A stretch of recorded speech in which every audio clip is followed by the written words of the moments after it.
The Newsday continues here on One News Now. I'm Diego Castro, bringing you the biggest headlines from around the world. China ended its three-day military drills around Taiwan on Monday, saying they had tested integrated military capabilities under actual combat conditions. China began the live drills on Saturday, following Taiwan President Tsai Ing-wen's return to Taipei after meeting with U.S. House Speaker Kevin McCarthy in America. Taiwan, on the other hand, vowed it would, quote, never relax efforts to strengthen combat readiness and amid Beijing's drills.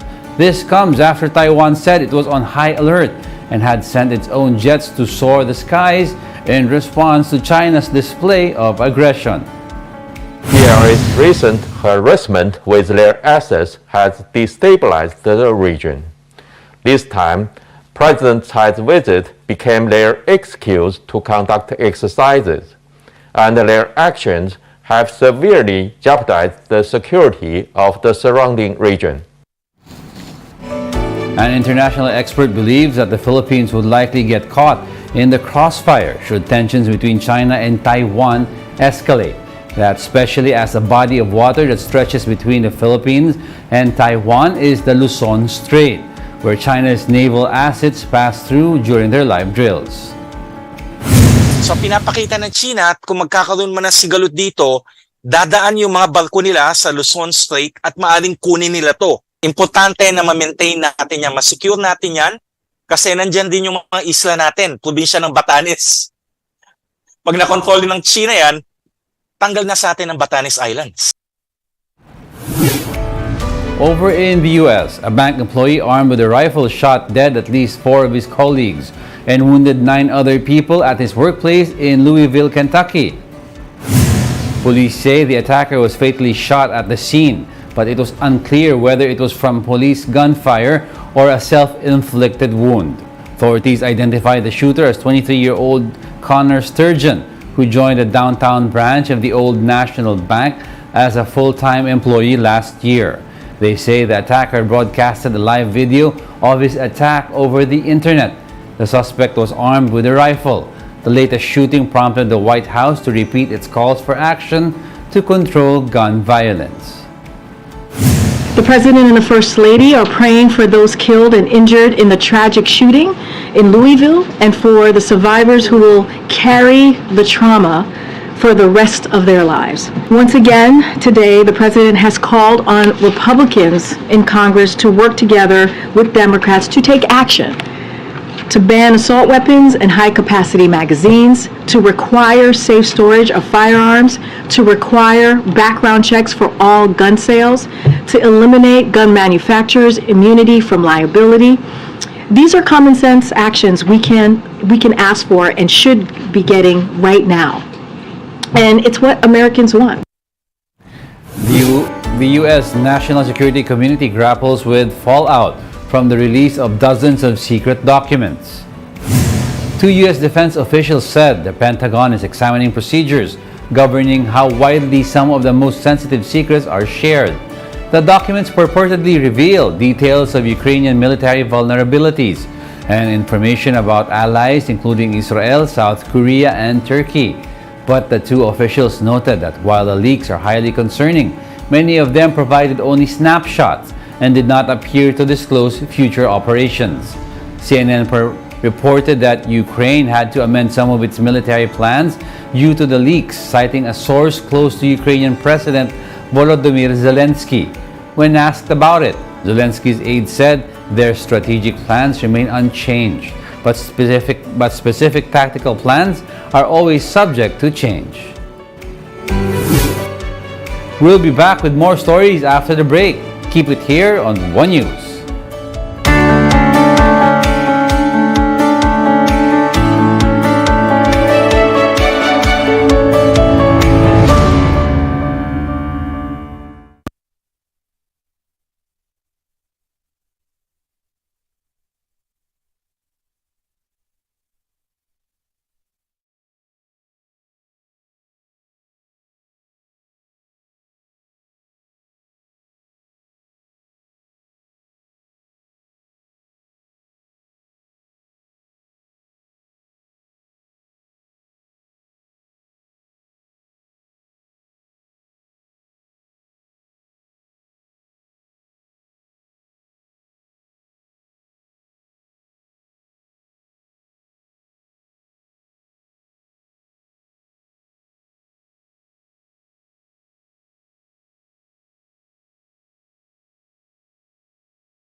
You're still watching One News Now World.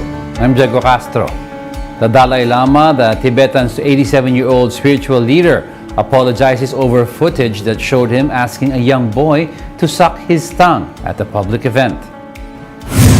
A statement on the exiled leader's Twitter account said the Dalai Lama regrets the incident.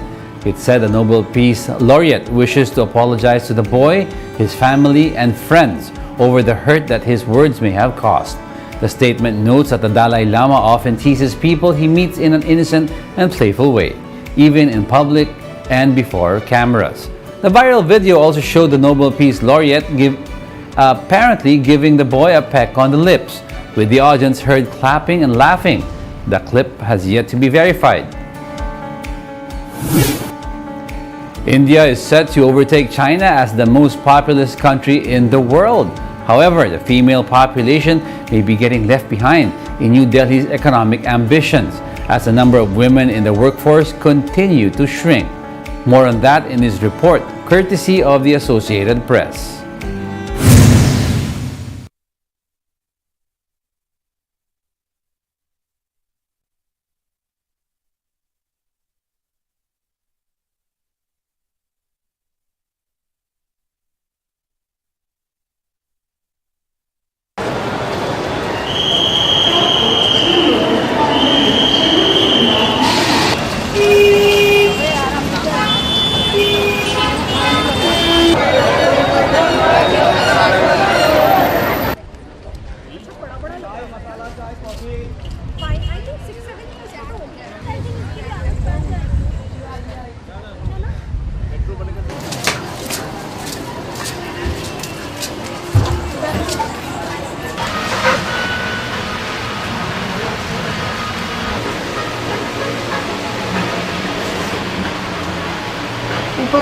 ऊपर दे दो सिंपी दे दो मैं सुबह जाती थी शाम को आती थी प्लस इनका सुनना बच्चों का करना फिर मैंने भी डिसाइड किया जो होगा सो होगा मैंने भी फिर रिजन देके छोड़ दिया.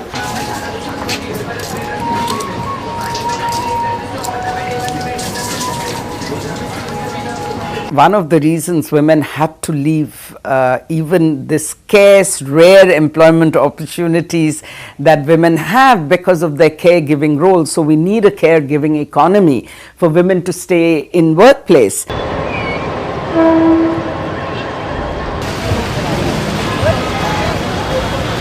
चलो साहब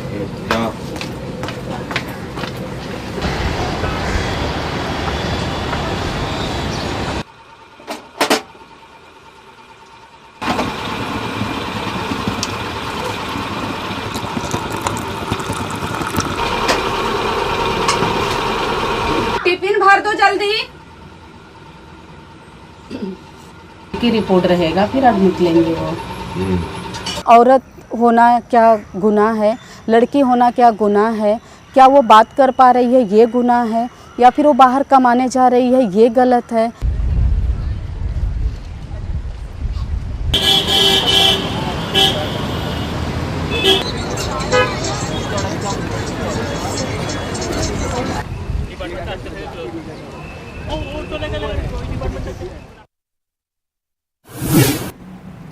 Preparations for the coronation of Britain's King Charles III are now underway.